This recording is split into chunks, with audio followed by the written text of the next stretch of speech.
University మంచి భవిష్యత్తు కోసం తెలుగు విద్యార్థులు ఇష్టపడే యూనివర్సిటీ. కాల్ 9059052378 9059052379.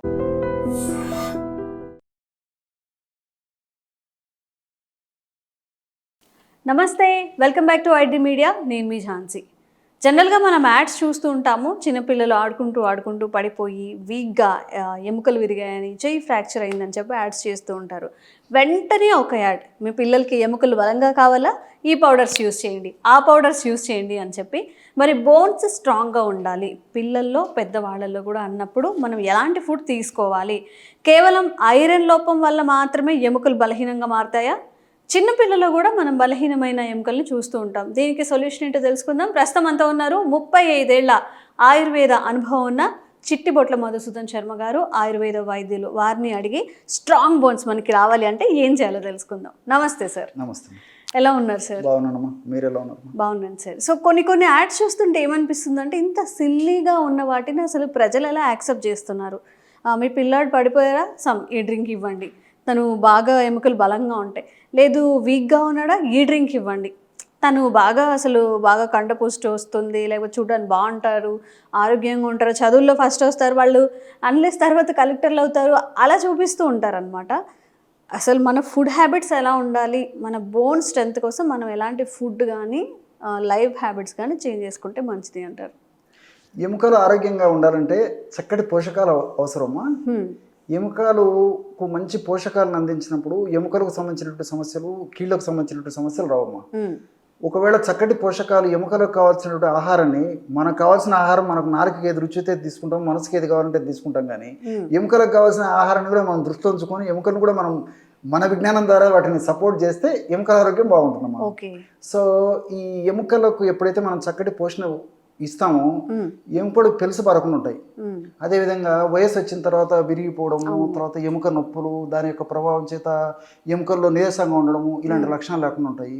రెండోది ఏమంటే, ఆ ఎముకలకు మంచి పోషకాహారాన్ని అందించడం వల్ల, చక్కటి న్యూట్రిషన్ అందించడం వల్ల ఎముకలకు కింది భాగంలో కార్టిలేజ్ అనేటువంటి పదార్థం ఉంటుందమ్మా. ఆ కార్టిలేజ్ బాగా ప్రొడ్యూస్ అవుతుంది. దానివల్ల కార్టిలేజ్ బాగా ఉండడం చేత మరి కీళ్ళకు సంబంధించిన సమస్యలు కూడా రాకుండా ఉండే అవకాశం ఉంటుంది. అదేవిధంగా ఎముకలకు మంచి పోషకాహారం మనం ఎప్పుడైతే అందించినామో, ఇప్పుడు ఎముక మధ్య భాగంలో గుజ్జు ఉంటుందమ్మా, బోన్ మ్యారో. ఆ బోన్ మ్యారో నుంచే ఎర్ర రక్త కణాలు తయారవుతుంటాయి. మంచిగా ఎర్ర రక్త కణాలు తయారు కావాలన్నా మనం ఎముకలకు ఇచ్చేటువంటి పోషకం అవసరం అమ్మా. సో ఇలాంటివి చేయడం వల్ల ఏమైతుందంటే, మరి మంచి పోషక ఆహారం ఎముకలకు కూడా మనం తినడమే కాకుండా ఎముకలకు ఉపయోగపడే పోషకాహారం ఇవ్వడం వల్ల ఈ క్యాన్సర్స్ ఇలాంటివి కూడా రాకుండా ఉంటాయమ్మా. సో ఇలా మల్టిపుల్ బెనిఫిట్స్ ఈ ఇటువంటి ఆహారం తీసుకోవడం వల్ల ఉంటాయమ్మా. మరి ఈ ఆహారం గురించి మనం చెప్పుకున్నట్లయితే మీకు నేను అనుకోవడం కొన్ని డౌట్స్ కూడా వచ్చింటాయమ్మా. ఇలాంటి ఆహారాల వల్ల ఎముకలు పాడేటువంటి అవకాశం ఉంటుందని చెప్పి. ఎస్, నా క్వశ్చన్ అది. జనరల్గా ఏంటంటే ఐరన్ డెఫిషియన్సీ ఇది ఒక్కటే చెప్తూ ఉంటారు, ఇంకెలాంటి కారణాలు ఉండొచ్చు? చాలా మంది తెలిసినటువంటి కారణాలు అవమ్మా. నేను కొన్ని వాటిని మించి కూడా ఇంకొన్ని కారణాలు కూడా చెప్తాను చూడమ్మా.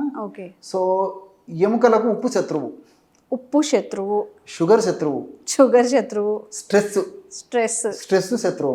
మనం ఏదైనా చెప్తే అది అవదమ్మా అంటారు. స్ట్రెస్ తగ్గించుకోండి అంటే ఓకే. ఆందోళన పడడం, ఎక్కువగా బాధపడుతూ ఉండడం, నెగిటివ్ ఎనర్జీస్ లాంటివి.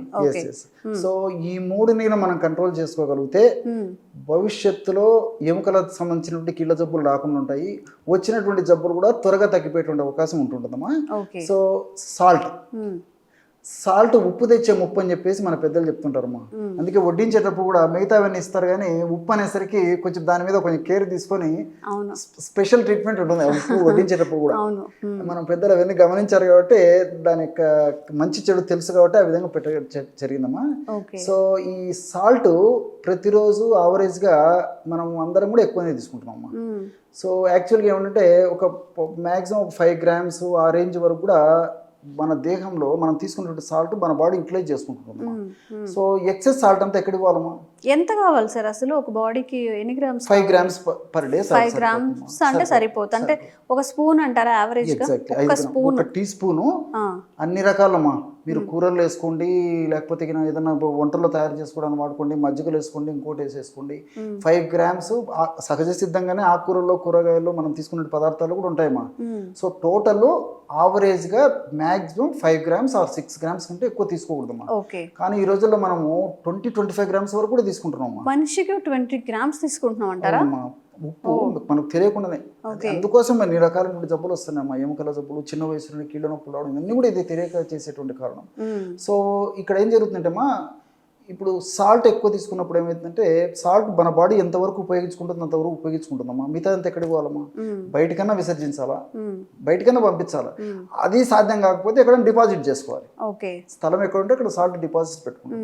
సో సాల్ట్ బయటికి విసర్జించాలంటే కేవలం సాల్ట్ ఒక్కటి బయటికి పోలేదమ్మా, దానికి కాల్షియం సపోర్ట్ కావాలి. సో మన బాడీలో కాల్షియం ఉండాలి. ఎప్పుడైతే కాల్షియం ఉందో ఆ కాల్షియం సపోర్ట్ని తీసుకొని ఎక్కువ తీసుకున్నటువంటి ఈ సాల్ట్ బయటికి పోతుందమ్మా యూరిన్ ద్వారా దాంట్లో.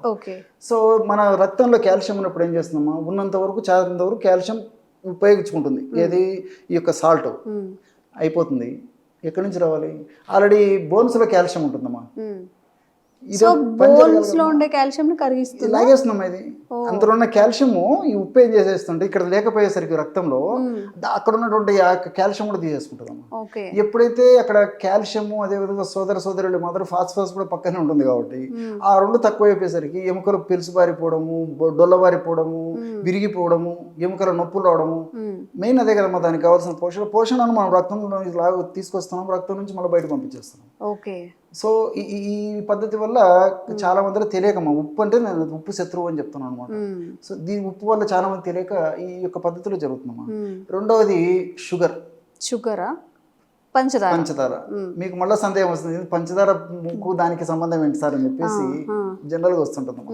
పంచదార కూడా మనం విపరీతంగా వాడుతున్నాం స్వీటు. సో తీసుకునే ఆహార పదార్థాల్లో, కాఫీలో, టీలో, పాలల్లో, లస్సీలలో, కూల్ డ్రింక్స్లో, వాట్ నాట్ ఎల్స్ అమ్మా, బేకరీ ఫుడ్స్లో, స్వీట్స్లో షుగర్స్. సో ఈ షుగర్స్ వల్ల ఇవన్నీ ఏం జరుగుతాయంటే నాలుక వరకు తీయగా ఉంటాయి, కానీ దేహంలోకి పోయిన తర్వాత ఆమ్ల గుణాలమ్మా. ఎప్పుడైతే రక్తంలో ఆమ్లత్వం పెరిగిపోతుందో అప్పుడు ఆమ్లత్వం పెరిగిపోయినప్పుడు ఆమ్లత్వాన్ని తటస్థపరచాలంటే క్షారగుణం ఉన్నటువంటి పదార్థాలు అవసరమవుతాయి బ్లడ్కి, దేహానికి. అప్పుడు ఈ యొక్క బోన్స్లో ఆల్రెడీ కాల్షియం ఉంటుంది కదమ్మా, ఇక్కడ ఉన్నటువంటి కాల్షియం తోడు ఆ బోన్స్ ఉన్నటువంటి కాల్షియం కూడా ఈ బ్లడ్లోకి రావాలమ్మా.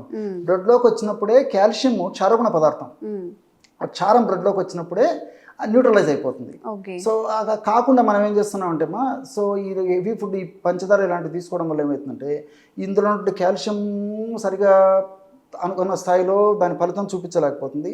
ఈ బోన్ నుంచి కూడా కాల్షియం అంతా మళ్ళీ దీంట్లోకి వచ్చేస్తుంది. దానివల్ల కూడా పెలుసుబారిపోయేటువంటి పరిస్థితి ఏర్పడుతుంది. అట్లే ఇంకొకటి విచిత్రం ఏంటంటే స్ట్రెస్ అని చెప్పాను కదమ్మా, మానసిక ఒత్తిడి వల్ల కూడా కార్టిసాల్ పెరిగిపోతుందమ్మా.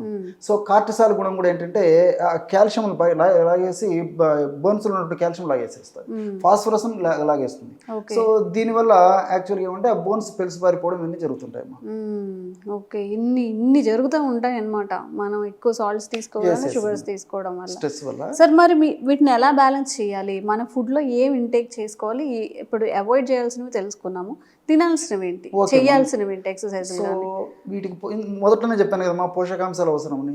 సో కాల్షియం అవసరమే, ఫాస్ఫరస్ అవసరమే, తర్వాత వీటికి తోడు డి విటమిన్ అవసరము, కే విటమిన్ అవసరం. ఈ 4 ఉంటే ఎముకలు నిండు నూరేళ్లు ఆరోగ్యంగా, దృఢంగా, పటిష్టంగా, బలీయంగా ఉంటాయమ్మా. మీరు చెప్పిన అన్నిట్లో డి విటమిన్ ఒకటి ఎండ ద్వారా వస్తుందని మాత్రమే తెలుసు. కే విటమిన్ ఎలా వస్తుంది, ఫాస్ఫరస్ ఎలా వస్తుంది, ఇవేమీ తెలియదు. ఫుడ్ ద్వారా తీసుకోవచ్చా మనం? ఉందమ్మా, ఫుడ్ ద్వారా తీసుకోవచ్చమ్మా, బయట నుంచి అవసరం ఉండదమ్మా. ఫాస్ఫరస్ అంటే కోకోనట్ వాటర్ లో ఉంటది, కొంచెం ఉంటుంది. కాల్షియం అనేసరికి చాలా మందికి పాలు గుర్తొస్తాయమ్మా. పాలు, కాల్షియం అంటే పాలు, బ్లైండ్ గా మనకు వేరే ఆల్టర్నేటివ్ లేదు. దానికంటే 10 రెట్లు 12 రెట్లు వేరే పదార్థాలు చాలా ఉన్నాయమ్మా, చాలా మంది తెలియదు. నువ్వులు ఉన్నాయమ్మా. నువ్వులు ఇప్పుడు పాలల్లో 100 ml పాలల్లో ఇంచుమించు 125 milligrams కాల్షియం ఉంటే అదే 100 grams నువ్వుల్లో 1250 milligrams కాల్షియం ఉందమ్మా. ఏ నువ్వులు సార్? నల్ల నువ్వులు కొద్దిగా తేడా ఉంటుంది, తెల్ల నువ్వులు ఇంకా బాగా ఇది తెల్ల నువ్వుల్లో ఎక్కువగా ఉంటుందా? ఏదైనా వాడుకోవచ్చమ్మా. సో కాల్షియం అంత అదే ఫాస్ఫరస్ కూడా మా పాలలో పోల్చుకుంటే దీంట్లో ఫాస్ఫరస్ కూడా ఎక్కువ ఉంటుంది నువ్వుల్లోనేనా? నువ్వులు. కాబట్టి రోజు చిన్న వయసు నుంచి చిన్న పిల్లల నుంచి రోజు మధ్యాహ్నం ఆహారం తర్వాత ఒక నువ్వుల ఉండమ్మా రోజు పిల్లలకు అలవాటు చేసి పెద్దలు కూడా తీసుకోవడం వల్ల మరి ఎలాంటి ఎముకలకు సంబంధించిన జబ్బులు రావమ్మా. ఓకే. అది కాల్షియం ఫాస్ఫరస్ సంబంధించింది. సో రెండోది వచ్చేసి విటమిన్ డి. విటమిన్ డి మనకి ఏంటంటే తక్కువ పదార్థాల్లో దొరుకుతుందమ్మా. పాలలో కొద్దిగా ఉంటుంది, జున్నులో కొద్దిగా ఉంటుంది, పెరుగు, వెన్న, నెయ్యి వీటిలో కొద్ది గొప్ప ఉంటుంది. ఎక్కువగా ఉండేది పుట్టగొడుగులమ్మా. పుట్టగొడుగులు మష్రూమ్స్. సో మష్రూమ్స్ లో బాగుంటుంది. అందరూ మష్రూమ్స్ తీసుకోలేము, అందుబాటులో లేవు. రెండవది జున్నులో కూడా కొంచెం ఇది డి విటమిన్ మనకు బాగా లభ్యమవుతుంది. సో అది కూడా ఏదైనా మనకు లభ్యమైనప్పుడు అటువంటి జున్ను తీసుకోవడం వల్ల కూడా మంచి ఉపయోగం ఉంటుందమ్మా. లేని పక్షంలో ఇంకా సప్లిమెంట్స్ ఉండనే ఉన్నాయి. 24 గంటలు మన కోసం ఆహ్వానిస్తూనే ఉంటాయి, రెడీగా ఉంటాయి. తప్పనప్పుడు సూర్యకాంతి లేకపోయి ఆహారం ఇవి లేకపోయి ఇంకా సప్లిమెంట్స్ తీసుకోవడం. ఓకే. సో ఫైనల్గా వచ్చేసి vitamin K. So vitamin K లక్షణం ఏమిటంటమ్మా, ఇప్పుడు మనం తీసుకున్నటువంటి ఆహార పదార్థాలు ఉన్నటువంటి కాల్షియము రక్తంలోకి పోవాలంటే విటమిన్ డి అవసరం. సో రక్తంలో ఉన్నటువంటి కాల్షియం ఎముకల్లోకి పోవాలంటే విటమిన్ కే అవసరం. సో ఆ విటమిన్ కే ఎక్కువ ఉన్నటువంటి పదార్థాలు ఆకుకూరలు ఎక్కువ ఉంటాయమ్మా. సింపుల్ బాగా పుష్కలంగా ఆకుకూరలు బాగా తీసుకోగలిగితే ఇప్పుడు మెంతి కూర కానీ, పొన్నగంటి కూర కానీ, తర్వాత మునగ కానీ. ఎన్ని రోజులు అయిపోయిందో. ఎగ్జాక్ట్ కదమ్మా, అలవాట్లే మారిపోయినాయమ్మా. సో ఇలాంటి ఆకుకూరలు బాగా పుష్కలంగా తీసుకోవడం వల్ల విటమిన్ కే బాగా లభ్యమవుతుందమ్మా. సో ఇలాంటి చిన్న చిన్న జాగ్రత్తలు పాటించినట్లయితే నిండు నూరేళ్లు ఎముకలకు సంబంధించిన, కీళ్ళకు సంబంధించిన ఇలాంటి జబ్బులు రావమ్మా. ఓకే. చిన్న చిన్న టిప్స్ ఆర్ ఆల్టర్నేటివ్స్ చూసారా? మనం అందరికి చాలా మందికి ఫుడ్ తిన్న తర్వాత ఏదైనా స్వీట్ తినాలనిపిస్తుంది, దాని ప్లేస్లో నువ్వులు ఉండ తెల్ల నువ్వుల్లో ప్రత్యేకంగా ఎక్కువగా ఉంటాయట. అలా కాదు అన్నప్పుడు ఎక్కువగా కాస్ట్ పెట్టాలా, మేము అవి తినాలా ఇవి తినాలని చెప్తూ ఉంటారు. బిర్యానీస్కి వాటికైతే మంచిగా ఖర్చు పెట్టుకుంటూ ఉంటారు. ఆకుకూరలు డైలీ వీక్లీ ఒక 4 times ఆకుకూరలు తీసుకుంటే ఓన్లీ బోన్స్కి కాకుండా చాలా మన డిసీజెస్ వచ్చే, మన ఒంట్లో వచ్చే వాటన్నిటికి కూడా పనిచేస్తుంది. సో మన పద్ధతులన్నీ మనం మార్చుకొని జంక్ ఫుడ్ అంతా ఇంటేక్ చేసుకుంటూ ఎండ్ ఆఫ్ ద డే ఎందుకు మనకి ఇన్ని డిసీజెస్ వచ్చాయని బాధపడుతూ ఉన్నాము. ఇవన్నీ ఇంక్లూడ్ చేసుకోండి. రిజల్ట్ ఎలా ఉందో కామెంట్స్ రూపంలో తెలియచేయండి. మీకు ఎలాంటి ఆరోగ్య సమస్యలు ఉన్నా కూడా కామెంట్ చేయండి, తప్పకుండా వీడియో చేసే ప్రయత్నం చేస్తాం. Thank you sir. Sir, one life lesson what medicine has taught you. Whatever you can do without expecting. But I really believe మన పాజిటివ్ యాటిట్యూడ్ ఉంటేనే మనం ఏదైనా సాధించగలం. గట్ ని మనం కరెక్ట్ గా డీల్ చేసినట్లయితే అది మనకి పాజిటివ్ హార్మోన్స్ ని రిలీజ్ చేస్తుంది. షుగర్ వచ్చిన వాళ్ళ పరిస్థితి ఏంటి? పొట్ట దగ్గర పెరిగితే దాన్ని ఆండ్రాయిడ్ అంటారు, ఆండ్రాయిడ్ ఫోన్ కదా. అసలు థాట్స్ ఎందుకు వస్తాయి? బ్రెయిన్ డెడ్ అంటే దానికి ప్రపంచం అంతా కూడా కొన్ని నిర్దిష్టమైనటువంటి లక్షణాలు ఉన్నాయి. మానసికంగా ధైర్యంగా ఉంటే క్యాన్సర్ జయించవచ్చు. You are a doctor for a cause sir, అంతే. వాళ్ళకి వచ్చిన ఆదాయం కాకుండా ఫ్రీ సర్వీస్ ఎంతమందికో చేస్తారు.